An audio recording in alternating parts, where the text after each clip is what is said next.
Welcome to Always Analog, where we celebrate the beauty of analog technology in the digital world.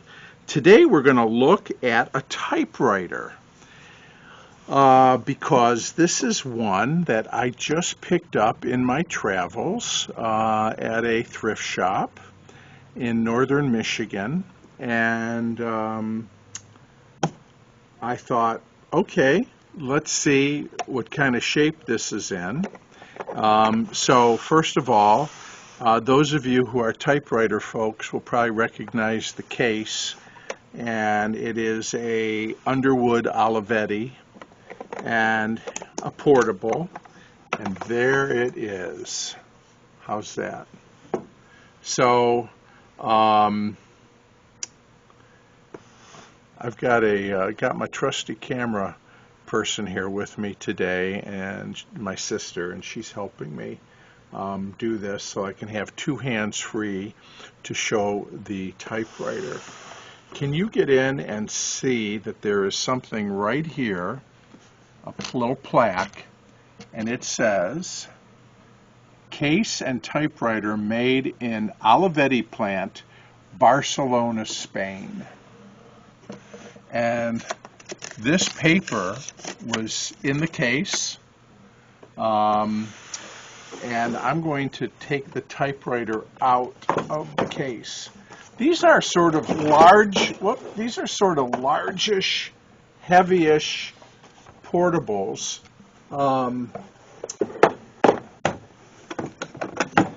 But they are considered a portable.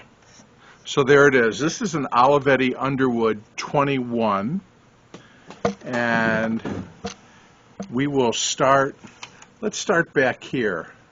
Can you get this? You see where my hand is? Yeah. Okay, thank you. So we've got the scale from 0 to 90. So that will tell us this is a pica typewriter, which means 10 characters per inch. And it's got some nice features. This is how you change the margin. This is your left margin set. This is your right margin set. It's got these little things that flip up.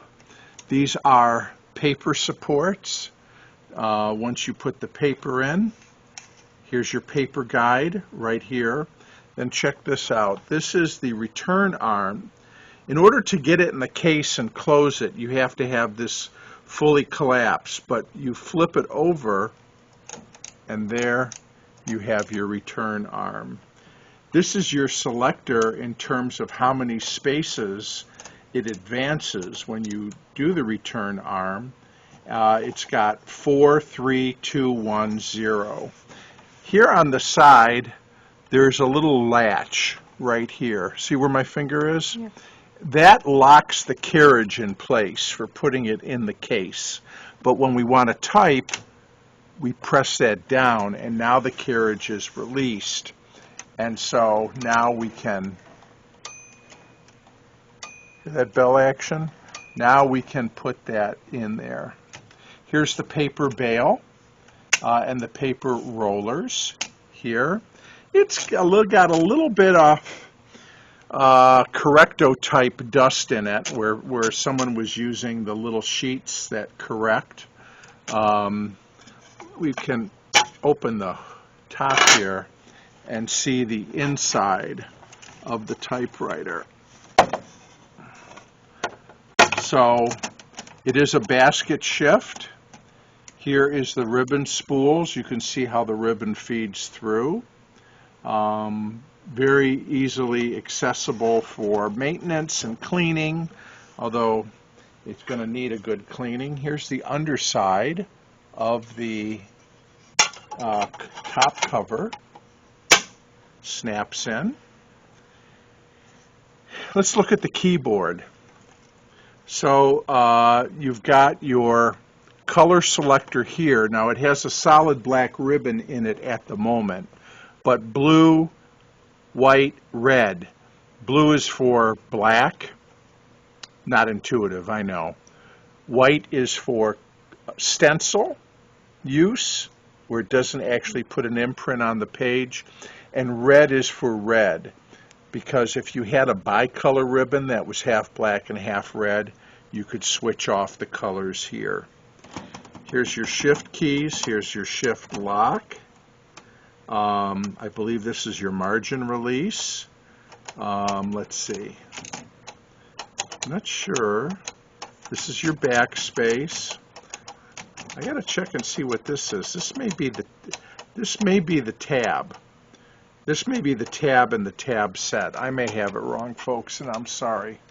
I'm going to put a piece of typewriting. I'm going to actually use this paper that was in here. Why not? This is, I'm trying to see, there's no watermark on it, but all right, I'm going to move the typewriter here. So we'll put it in there. And, you know, the basket moves pretty freely. Needs a new ribbon.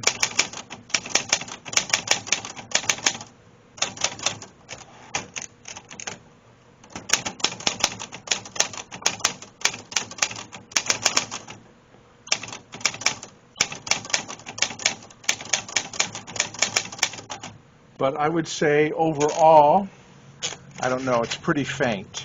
Here's your paper release here on the side. But there is the font.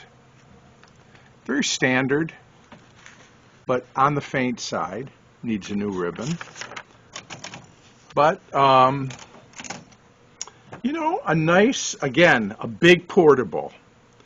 It's heavy. It's a lot to lug around. But these were pretty good typewriters. We look at the back here, and we can see Olivetti Underwood, made in Olivetti plant, Barcelona, Spain. So I will have to get the serial number and look up on the typewriter database as to the year that this typewriter was made. Does not have an exclamation point on it. Oh, there's your tab right there. This red key right here, there's your tab. It's not marked tab. I think I have an owner's manual for this tucked away somewhere. I've got to find it. Anyway, so just a look at the Olivetti Underwood 21 portable typewriter on Always Analog. So thanks for watching, and we'll look forward to seeing you again real soon with pencil reviews, pen reviews, and every once in a while a typewriter.